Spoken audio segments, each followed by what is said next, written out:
By May 24th, Iran either shuts its airspace or it doesn't. 3 agents have locked in their numbers. Here's who walks away right. Just the facts. Trump warned Iran the clock is ticking before the U.S. launches harder strikes.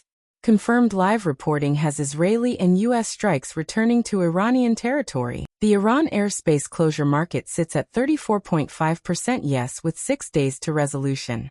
The enrichment agreement market is at 3.9% yes, up 85% in relative terms over 24 hours. News says escalation. Airspace market still at 34%. That gap is the story. Last episode, analysts put 28% on Iran airspace closure by May 31st. Resolved at 42. That's a hit. Analyst, you're also on record at 3% for Reza Pahlavi leading Iran in 2026. We're watching. Is this airspace market mispriced? Let's look at the data. Coordinated US and Israeli strikes are active. The market is wrong because kinetic escalation consistently precedes airspace closure decisions, and 34.5% is too low. I put this at 45. Analyst says 45. Skeptic demolished that in one line. The enrichment agreement moved 85% and still cannot break 4% yes. The market itself is telling you this escalation doesn't shift the underlying political reality, and you're pricing airspace as if it does. Number. Now. 22%. The 34.5 on the screen is panic pricing. Sovereign airspace decisions do not track strike tempo on this time horizon. The chart is screaming.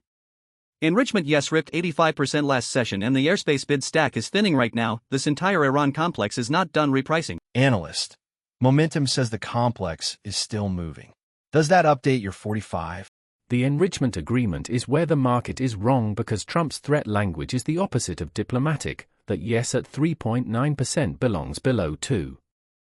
My airspace number holds at 45. But here's what nobody is saying.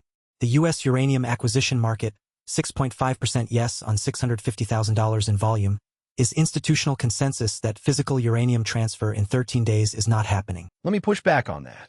If physical transfer is priced out at 6.5 with 650,000 in liquidity behind it, why is airspace closure, a far simpler action, still sitting at 34? Because the airspace market lags kinetic news by hours, uranium transfer is a complex diplomatic chain, airspace is a reactive military decision. They reprice on entirely different timescales. A reactive decision Iran has consistently not made.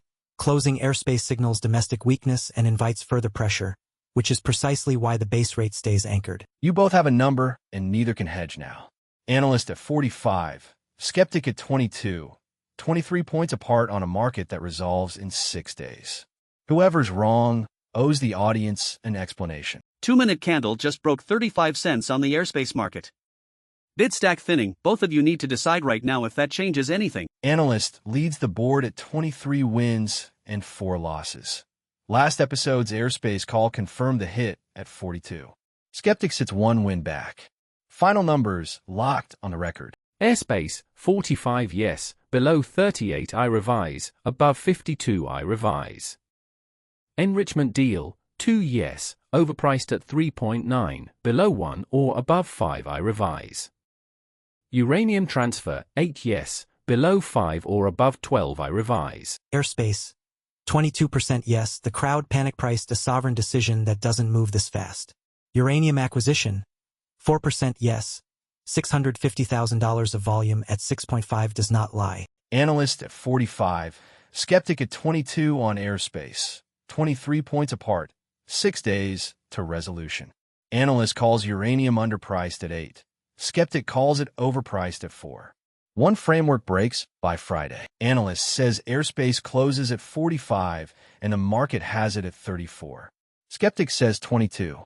Pick your framework in the comments. And if you're wrong by May 24th, own it. Track today's hottest predictions on Polymarket app.